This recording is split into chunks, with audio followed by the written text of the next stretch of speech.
Bonjour à tous. Donc on se retrouve pour une vidéo sur molécules, atomes et ions. Alors cette vidéo, elle peut vous paraître un petit peu longue, donc n'hésitez pas à utiliser les chapitres qui se trouvent donc en bas à gauche de votre vidéo. Alors, l'intérêt de cette vidéo, qu'est-ce qu'on va aborder dans cette vidéo? On va s'intéresser aux constituants de la matière.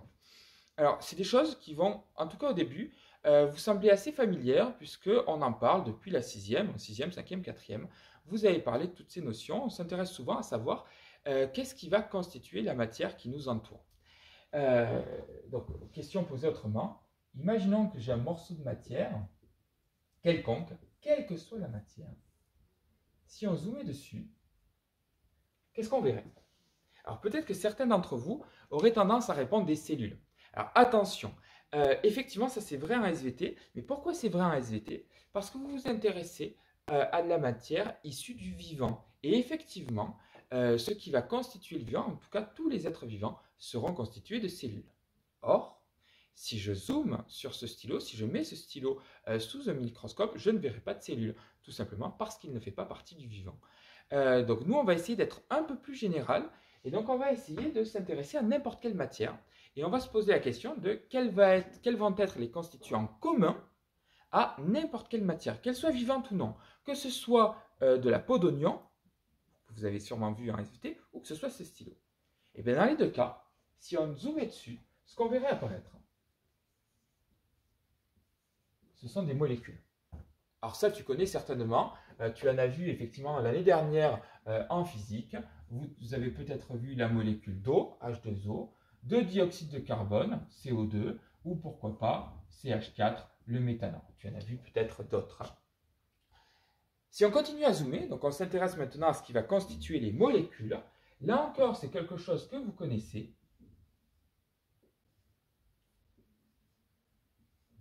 On aura les atomes. Alors ces atomes, là aussi tu en as parlé en quatrième en physique, vous avez sûrement vu l'atome d'hydrogène, donc symbolisé par la lettre H, représenté ou modélisé, pourquoi pas, par une bille blanche. Vous avez vu l'atome de carbone, donc symbolisé par cette lettre C et modélisé par une bille noire. L'atome d'azote, symbolisé par la lettre N et représenté ou modélisé par une bille bleue. Et enfin, l'atome d'oxygène, symbolisé donc par la lettre O et modélisé par une bille rouge. Bien évidemment, tu te doutes bien qu'on n'a pas là tous les atomes qui constituent la matière. Il y en a bien d'autres, même si, ça c'est vrai, ce sont ici les atomes que vous devez connaître par cœur, c'est-à-dire que si vous parlez de l'atome d'oxygène, vous devez savoir qu'il se symbolise par la lettre O. Tous les autres, qui ne sont pas donc ces quatre atomes que vous avez déjà vus, on doit absolument vous les donner, vous n'avez pas à les connaître. Alors nous en troisième, vous allez me dire, ouais, mais j'ai déjà tout vu, hein, qu'est-ce qu'on va faire en troisième? En troisième, on va vraiment s'intéresser sur les atomes, et on va continuer à zoomer, et on va regarder qu'est-ce qui constitue ces atomes. Alors, allons-y. On va d'abord travailler dans le cas général, et ensuite on essaiera de se focaliser sur un exemple. Alors, un atome, qu'est-ce qu'on peut dire dessus? Déjà, la première chose, c'est ce qui va vraiment vous aider à comprendre toutes ces notions. Vous devez absolument savoir, c'est excessivement important, qu'un atome, il est électriquement neutre. C'est d'ailleurs ce qui différenciera les atomes des ions. Les atomes sont électriquement neutres et ce n'est pas le cas des ions. Alors, un atome, c'est quoi? Comment est-ce qu'on pourrait modéliser ou représenter un atome? Alors, un atome, il est constitué d'un noyau et autour duquel, donc là, je ne représente pas les électrons, hein, là, là, je représente l'extérieur de l'atome, autour duquel, là-dedans, hein, il y a des électrons. Voilà ce que c'est qu'un atome. Alors là, c'est vraiment par souci de simplification que cette frontière, je l'ai faite circulaire. Ce n'est pas du tout le cas. En réalité, je pourrais vous montrer des modèles actuels d'atomes. La forme est beaucoup plus bizarre. Donc là, vraiment par souci de simplification, je le fais comme un cercle. Alors, si on prenait une photo là, à un instant donné, on aurait, pourquoi pas, ce que je vous disais, des électrons. Je vais en dessiner 5. qui se situe autour de ce noyau. Bien évidemment, si je prenais la photo à un autre moment, j'aurais les électrons à un autre endroit. Donc on a ici des électrons, et ici le noyau. Ce noyau, lui aussi, il est constitué d'éléments. Il est constitué de protons. Et il est constitué, je vais mettre des étoiles pour pas que vous pensiez que ce soit des moins. Et il est constitué de neutrons. Voilà, là on a une belle carte d'identité de l'atome. Alors, ce n'est pas terminé, hein. On a également des constituants à l'intérieur, mais en troisième, on s'arrête là. Alors, tu le sais peut-être, les électrons, ils sont chargés moins. Donc, je vais mettre une charge moins sur chacun des électrons. Ici, si on regarde, si on fait un bilan de la charge, totale de notre atome, on a donc moins 1, moins 2, moins 3, moins 4 et moins 5. On a moins 5 qui est amené par justement les électrons. Et ça, c'est pas possible. Enfin, en tout cas, on ne peut pas s'arrêter là. Pourquoi est-ce qu'on ne peut pas s'arrêter là? Parce qu'on l'a dit, l'atome il est électriquement neutre. Ça veut donc dire que la charge totale, forcément, se doit être égale à 0. Donc il va falloir compenser ces 5 charges négatives amenées par les électrons. Mais comment elles vont être compensées? Elles vont être compensées par le noyau. Si j'ai moins 5 amenés par les électrons, il me faudra plus 5 amenés par le noyau. Alors, ce qui t'intéresse peut-être à savoir, est-ce que ce sont les protons ou est-ce que ce sont les neutrons qui sont chargés positivement? Mais ce sont les protons. Donc ici, la charge de plus 5, elle est amenée par l'ensemble des protons qui constituent ce noyau. Alors les protons, hein, chaque proton amène une charge de plus 1. Donc là, ça veut dire qu'à l'intérieur de ce noyau, il y aura 5 protons. Alors les neutrons, eux, ils sont là, en fait, ils constituent la majorité de la masse, enfin, ils vont contribuer fortement à la masse de l'atome, mais leur charge, elle est neutre. Hein. Donc là, la charge des neutrons, c'est 0. Alors là, tu vas peut-être me dire, ou en tout cas, tu vas peut-être penser, ouais, mais comment je sais ça? Comment je sais que dans l'atome qui va m'intéresser, ou qu'on va me proposer, pourquoi pas au DNB ou en contrôle, comment je sais qu'il y a 5 électrons, ou 5 protons, ou peut-être 7 protons, ou 10 électrons? Comment je sais ça? Et en fait, pour trouver ça, on va avoir besoin du symbole donc de l'élément. Tu vas me dire, oui, mais les symboles, je le connais déjà, c'est le C, le H, le N, le O. Oui, c'est vrai. Mais en fait, on a oublié une petite chose en quatrième. Il y a quelque chose qu'on a passé sous silence. C'est une partie, justement, de ce symbole. Donc, le symbole ne s'arrête pas, le symbole de l'élément ne s'arrête pas à la lettre. Alors, on va prendre un exemple pour que vous compreniez bien.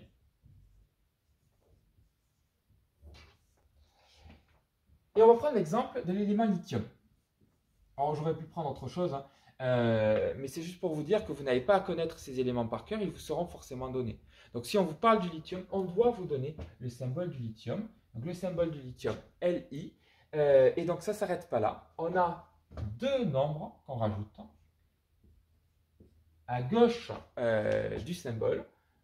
En bas à gauche, donc 3, et en haut à gauche, 7. C'est grâce à ces nombres qu'on va pouvoir retrouver totalement le schéma qu'on a fait tout à l'heure. Alors, comment ça fonctionne? Alors, en fait, le nombre du bas, celui-là, là, le 3, c'est ce qu'on appelle le numéro atomique, qui est représenté par la lettre Z. Donc, Z, le numéro atomique. Et ça va représenter le nombre de protons.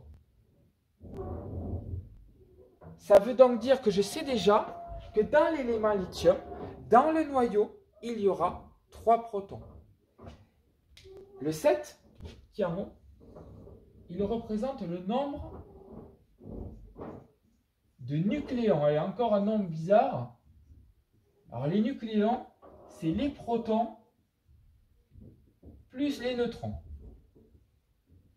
Voilà ce que ça veut dire, nucléon.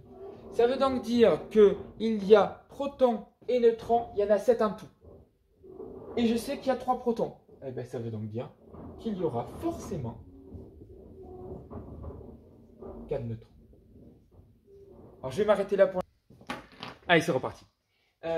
Alors, on s'était arrêté sur l'élément lithium. Son numéro atomique vaut 3. Le numéro atomique correspond au nombre de protons. Donc, il y aura 3 protons à l'intérieur de cet élément lithium. Le nombre du haut, le nombre de nucléons vaut 7. Ce 7, c'est égal à tous les protons plus tous les neutrons. Puisque je sais qu'il y a 3 protons, c'est-à-dire qu'il me reste 4 neutrons. Donc, on s'était posé la question au départ, comment est-ce que je peux connaître la structure atomique d'un élément? Comment est-ce que je peux savoir, dans l'exemple précédent, que j'avais 5 protons, 5 électrons? Et bien, c'est justement le symbole qui va vous le donner. Si là, on continue avec notre élément lithium et qu'on regarde sa structure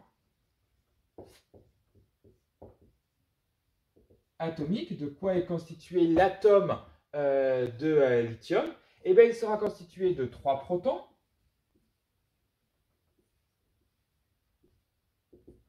de 4 neutrons. Donc là, ce que vous avez ici, c'est ce qu'on appelle la structure nucléaire. Donc structure nucléaire qui veut simplement dire structure du noyau. Donc le noyau est constitué des protons et des neutrons. Et donc dans notre élément lithium, sa structure nucléaire, c'est 3 protons, 4 neutrons. Là, on n'a pas la structure atomique. Vous vous rappelez, l'atome, c'est un noyau et c'est des électrons qui sont autour. Donc il nous manque les électrons. Donc, on va chercher maintenant le nombre d'électrons. Comment est-ce qu'on fait pour le nombre d'électrons? Eh bien, comme tout à l'heure, on va travailler sur la charge. On va regarder, donc ça on pourrait le faire sur un brouillon, hein, pourquoi pas. La charge de notre élément lithium, eh bien, c'est un atome, donc il est électriquement neutre, sa charge vaut 0. 0. Et donc ce 0, c'est quoi? Eh bien, il est égal à 3, plus 3 si vous voulez. Plus 3, ça c'est la charge qui est amenée par les protons. Les neutrons, bien évidemment, n'amènent pas de charge. On a vu que les neutrons étaient chargés 0. Hein, et il va falloir équilibrer tout ça. Mais comment je fais pour équilibrer plus 3? Plus 3 et plus combien? Qu'est-ce qu'il faut que je rajoute pour arriver à 0? Ben, il faut rajouter moins 3. Et ces moins 3, et bien justement, ce sont les électrons. Chaque électron est chargé moins 1. Donc au final, ça veut dire qu'il me faut 3 électrons.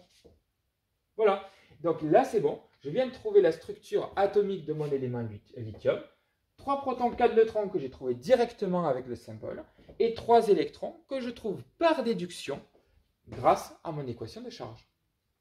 Alors attention, petit aparté pour les plus à l'aise d'entre vous. Vous avez vu que j'ai parlé de deux choses. J'ai parlé de la structure atomique et de la structure nucléaire. Des fois, dans les exercices de DNB, pourquoi pas, on peut vous demander juste la structure nucléaire. Dans ce cas, vous devez savoir que structure nucléaire, ce n'est que la structure du noyau, donc on ne donnera que les protons et les neutrons. Par contre, si on vous demande de donner la structure atomique, là on voudra tout l'atome, il faudra donc donner les protons, les neutrons et les électrons. Pour les moins à l'aise, qui ont du mal justement à cette distinction atomique-nucléaire, donnez toujours la structure atomique. Donnez toujours le nombre de protons, de neutrons et d'électrons. Au pire, on vous dira que cette partie, elle ne servait pas, mais ce serait moins grave que d'oublier les électrons quand on vous demande une structure atomique. Deuxième point, et là par contre c'est pour tout le monde, ne me faites pas dire ce que je n'ai pas dit. À aucun moment j'ai dit que les protons et les électrons étaient égaux. Il n'y a pas égalité. Enfin, il y a cette égalité, mais elle n'est vérifiée que pour l'atome. Vous allez voir là, dans quelques secondes, ou dizaines de secondes, on va parler sur les ions, et ça sera plus pareil. En fait, l'égalité proton-électron, elle vient de notre équation de charge. C'est parce que l'atome est électriquement neutre qu'il me faudra autant de protons que d'électrons. Et vous allez voir que pour les ions, puisque la charge ne vaut pas 0, on ne va plus avoir cette égalité proton-électron. Et donc, pareil, surtout, ça vous l'oubliez de votre tête, le Z, ce n'est pas le nombre d'électrons. Le Z, c'est bien le nombre de protons. Là, si vous le soulignez, hein. Le Z, c'est bien le nombre de protons. Les électrons, on les déduit de l'équation de charge. Toujours, gardez ça en tête. Bien, alors justement, pour que vous compreniez bien ce que je suis en train de dire, on passe à notre exemple et justement, on va parler des ions. Alors, qu'est-ce que c'est que les ions? Un ion, c'est tout simplement un atome ou un groupe d'atomes, en gros une molécule, qui a gagné ou perdu des électrons, un ou plusieurs électrons. Donc ça ne touche que la structure externe de notre atome ou de la molécule, donc ça va ne toucher que le nuage électronique. On ne touchera jamais le noyau, vous allez le vérifier avec moi. Donc en gros, ça va être un élément qui était neutre au départ, auquel on a soit enlevé des électrons, soit on a rajouté des électrons. Donc puisque la charge au départ était 0, si vous enlevez des électrons ou si vous rajoutez des électrons, vous enlevez des trucs chargés, forcément, votre élément d'ensemble va devenir chargé. Alors, vous allez voir comment on le note et vous allez voir comment on réagit avec ça. Donc l'exemple, je vais prendre l'ion chlorure cette fois-ci. L'ion chlorure, il se note Cl-. La charge, elle est là. Moins, ça veut dire moins 1. Donc si on avait un élément avec 2 moins, ça serait une charge de moins 2, 3 moins, une charge de moins 3. Et à l'inverse, si on avait une charge plus, ce serait une charge de plus 1. Si on avait 2 plus, ce serait une charge de plus 2, etc. etc. Cet élément, comme pour le lithium, je vous rajoute les nombres, donc le numéro atomique qui vaut 17, le nombre de nucléons qui vaut 35, et donc on va refaire la structure de cet élément. Alors je ne marque pas structure atomique, puisque ça me gêne un petit peu de parler de structure atomique pour quelque chose qui n'est pas un atome, c'est un ion. Donc ce serait la structure où on vous écrirait, donne le nombre de protons, de neutrons et d'électrons présents dans l'élément Cl- ou dans l'ion chlorure. Alors cette structure, le nombre de protons, il est évident, on l'a vu, c'était 17. Donc je vais déjà noter tout ça, protons, neutrons. Donc vous le savez, le nombre de protons, hop, il est ici, c'est le numéro atomique. Pour avoir le nombre de neutrons, on va prendre cette fois-ci les deux là, et on va les soustraire. On fait donc 35 moins 17. Ça fait 18 neutrons. Vous voyez que là, je n'ai rien fait de plus que ce que j'avais fait pour mon atome de lithium. On vérifie bien ce que je viens de dire il y a quelques minutes. La structure nucléaire, la structure du noyau ou le noyau, reste le même. Lorsqu'on passe d'un atome à un ion, le noyau ne bouge pas. Ça reste exactement le même. Donc là, j'ai travaillé de la même manière. Il reste les électrons. Et c'est pour cette raison que je vous dis, gardez ça, gardez ce point méthodologique. Les électrons, ne commencez pas à inventer des nouvelles règles, c'est le même que lui ou autre. Non, les électrons, je travaille avec l'équation de charge. Donc je reprends mon équation de charge. La charge de mon élément, de l'ion chlorure, elle est notée là, c'est moins 1. Je vais chercher ce qui m'amène du positif et du négatif à l'intérieur de ma structure. Donc le positif vient des protons. On a plus 17. Et après, ce n'est qu'une addition à trous. Hein. Qu'est-ce que je dois rajouter à plus 17 pour tomber sur moins 1? Eh bien, il va falloir faire plus 17, moins 18. Et bien, ce moins 18, c'est le nombre d'électrons. Voilà, et c'est tout. Donc vous voyez que je ne m'invente pas des nouvelles règles pour connaître les électrons. Les électrons, je sais qu'ils proviennent de cette équation de charge. Alors vous pouvez les noter ou ne pas les noter sur votre copie, hein, ça c'est pas très grave. Vous pouvez très bien vous noter ça sur un brouillon. Vous êtes capable de faire ça presque même de tête, hein. Vous n'avez pas besoin de vous le poser. Donc voilà pour justement le travail sur les ions. Alors, sur les ions, autre chose que vous devez savoir, c'est comment les différencier. Alors, pour différencier les ions, on va avoir des tests. On en reverra en fin d'année, donc on travaillera sur les tests pour identifier les ions. Mais ne vous inquiétez pas, vous n'avez aucun test à apprendre par cœur. S'il y a des tests, on doit vous les donner. Donc on va vous dire par exemple que l'ion Fe3+, il va être identifié par un ajout de soude à l'intérieur d'une solution et ça va donner lieu à un précipité. Le précipité, c'est un petit solide qui se crée à l'intérieur du liquide qui sera de couleur rouille. Donc ne vous inquiétez pas, on reverra tout ça. Mais en tout cas, ce tableau d'identification des ions, on doit vous le donner. Alors moi, je vais terminer mon propos et cette vidéo par une sorte de carte mentale, quelque chose pour bien remettre réorganiser toutes ces notions que vous avez vues donc depuis, peut-être pour certains d'entre vous, depuis la 5e, et essayer de remettre en place molécules, atomes et ions. On va essayer de se refaire un ensemble. Donc une vision d'ensemble de toute cette partie. Alors, on va partir d'un élément, donc quelque chose, et je ne sais pas ce que c'est. Donc j'ai une formule, et je ne sais pas si c'est une molécule, un atome ou un ion. Alors première chose que je vais regarder, en fait, il n'y a que trois possibilités. Soit il y a une charge, donc j'ai une charge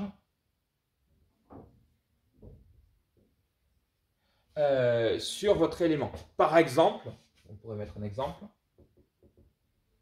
CH3, COO-. Je m'en fiche, on peut mettre quelque chose de très compliqué. En gros, je vois une charge ici. Ou alors, pourquoi pas, Fe3+, on en a parlé tout à l'heure. Vous voyez, là aussi j'ai une charge. Donc si j'ai une charge, je ne réfléchis pas, c'est un ion. Voilà, ça j'en suis sûr et certain. Donc des fois, on va vous poser des questions comme ça au DNB. On va vous demander, est-ce que vous avez une molécule, un ion, un atome? Ben voilà, si j'ai une charge, je sais que c'est un ion. Deuxième chose, si j'ai plusieurs lettres majuscules et ou nombres. Par exemple, CH3, COH. Vous voyez qu'il y a plusieurs lettres majuscules. J'ai le C, j'ai le H, j'ai le O. Il y a plusieurs nombres, j'ai le 3. Bon, les autres, c'est des 1. Donc, si j'ai soit plusieurs lettres majuscules, soit plusieurs nombres, on peut mettre un autre exemple. Exemple, si je mets H2O, là aussi, j'ai plusieurs lettres majuscules et plusieurs nombres, mais je pourrais aussi avoir O2. O2, vous voyez, donc on n'a qu'une seule lettre majuscule que le O, mais j'ai des nombres. Donc tout ça, ce sera alors des molécules. Et enfin, c'est le dernier cas. Si j'ai une seule lettre, alors j'aurais peut-être, vous comprenez que voilà. Une seule lettre majuscule. Alors là aussi, on peut donner des exemples. Si je prends O, j'ai une seule lettre majuscule. Mais je pourrais aussi avoir FE, l'élément fer. Vous voyez que j'ai bien une seule lettre majuscule. J'ai que le F, le E est en minuscule. C'est d'ailleurs pour ça qu'on râle quand sur les copies, vous nous écriviez FE avec F majuscule, E majuscule. Pour nous, ça ne veut pas du tout dire la même chose. Et donc là, j'ai un atome. Alors, qu'est-ce qu'on fait ensuite dans chacun des cas?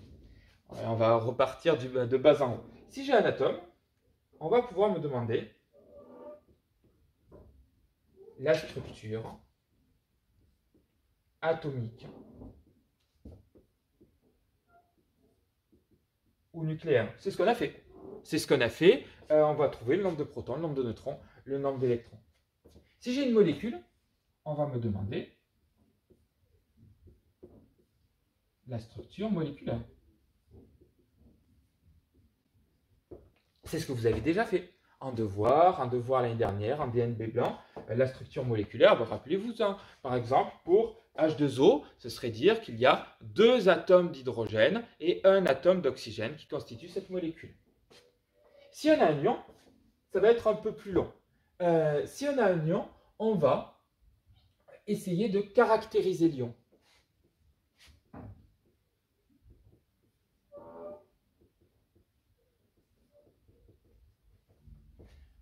Alors pour nous, en troisième, ce n'est vrai qu'en troisième, ce que je vais écrire ici, pour nous on a 2 possibilités. Soit ce qu'on cherche à caractériser comme ion, c'est OH- ou H+. H3O+, on verra, on en parlera ensemble. Dans ce cas, si on cherche à identifier soit les ions OH-, soit les ions H+, on va travailler sur le pH. C'est le pH qui nous donnera une indication du est-ce que j'ai des ions H+, ou est-ce que j'ai des ions OH-, ou en tout cas, quels vont être les ions majoritaires. Et ensuite, pour tous les autres, et alors c'est là où j'insiste, tous les autres en troisième, on va utiliser un tableau. Et le tableau vous sera donné. On n'a pas le droit de vous demander de les connaître par cœur. Par exemple, on vous dira, pour identifier les ions Fe3+, c'est ce que je disais tout à l'heure, on mettra de la soude et on va voir apparaître un précipité rouillant. Et la question, ce serait quoi? Ce serait, prouve-moi que dans cet échantillon, j'ai des ions Fe3+. Et on va vous demander de réaliser le protocole. Le protocole serait le suivant. On va prélever une partie de la solution avec une pipette, pourquoi pas. On va l'introduire dans un tube à essai. On va rajouter, puisque ça a été donné dans le tableau, quelques gouttes de soude. Et on va observer, soit il y a apparition d'un précipité rouille, donc il y a bien des ions Fe3+ à l'intérieur de la solution, soit il n'y a pas l'apparition de ce précipité rouille, et donc il n'y a pas la présence de ces ions Fe3+. Voilà, donc encore une fois, je sais que cette vidéo est longue, n'hésite pas à utiliser les chapitres pour la prochaine fois, et n'hésite pas, si tu as des questions, j'y répondrai très rapidement encore.